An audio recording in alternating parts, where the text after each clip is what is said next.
Tori Spencer for 48 by 10. I'm here with the king of 48-hour film projects, Mark Ruppert. Dum, dum, dum. Hello, everybody.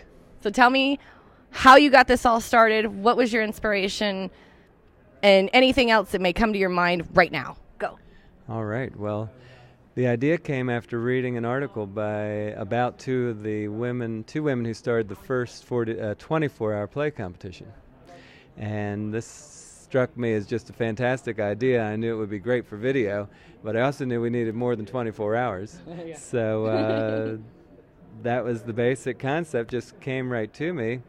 And I sat on the idea for a couple of years until 2001, when I was kind of between projects looking for something to do. Mm-hmm. I called a few filmmaker friends of mine to see if they would be interested in putting teams together to try this concept out. And we did it, and people loved it. So did you ever actually make your own 48-hour film? Absolutely. It was called Black Monday. And our team name was Big Ouch Productions, and it featured the co-founder of 48 Hours, Liz Langston, was part of our team, as well as various friends and family members. And it was a good. We ran into glitches, as many 48-hour teams do, and the biggest one, which I'm embarrassed to mention, since I invented the concept. And as everyone knows, you have to have a required character, required prop, required line of dialogue. Right. We're editing on Sunday. We have no line of dialogue. The founder had forgot to include the line of dialogue. So we very quickly had our composer write a song with the line of dialogue At the ending included. credits, right? Exactly. And so you hear a Betty Boop person going, "I made you who you are, and I can just as easily break you." Wait, that was the required line? That was the required line the first That's year. intense, man. Very intense. The first prop was a severed body part, and the character was Max the Repo Man. Man, you guys used to be morbid. Yeah, well, that first year we were anyway.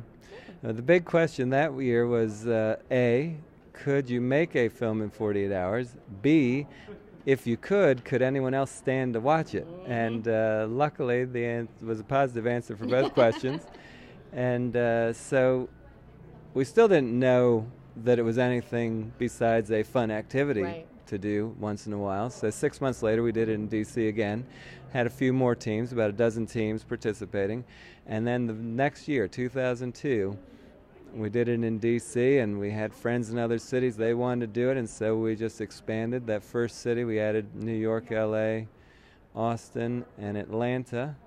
And then from 2002, where we had 6 cities, we've grown to something like 86 cities this year. So. Did you ever dream in a million years that this would be happening? How big it got? It's out of control now. Yeah, it is quite amazing, and it's really a testament to the filmmakers and the creativity of the filmmakers. I mean, that's what keeps us going, and it's actually what has made it so exciting from the beginning, is just to see what these people can do in a short amount of time. It is mind-boggling. It really is.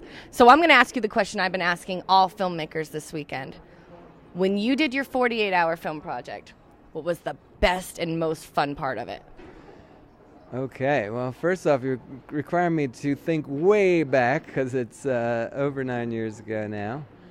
The best part of it, well, the most hilarious part of it was doing group writing on Friday. Yeah. Too many people. We had 12 or so.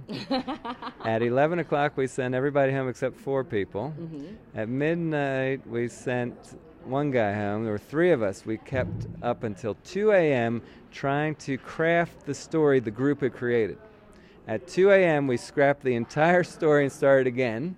Oh, I've done that. That's hard. I went to bed at 3, and Laura and Liz, my 2 teammates, they wrote, and when I got up at 6 or 7, the story was ready, and off we went. So What's funny about that is you started off telling me, oh, there's no way I can remember what happened. And then you broke it down to actual time periods because you actually do remember, because you don't forget an experience like this. Am I right? Exactly. It's a ton of fun, and I think that's what also resonates with the filmmakers, is that they, by and large, they have a great time. Now, certainly we've heard about teams imploding and other problems, but... nervous breakdowns of editors. Exactly, but for the most part, people just have such a good time doing it. We get lots of testimonials of people who say, that was the best weekend of my life, you know, that type of thing. My first year was one of the best weekends of my entire life. There you go. So I didn't win, though. Well. See that? Well, that's the other point. Right? It's not about winning. You made a film in 48 hours. You completed a film. You won. You won. Yeah. Exactly. Well, thank you, Mark. That was awesome. My pleasure. Really great to meet you finally.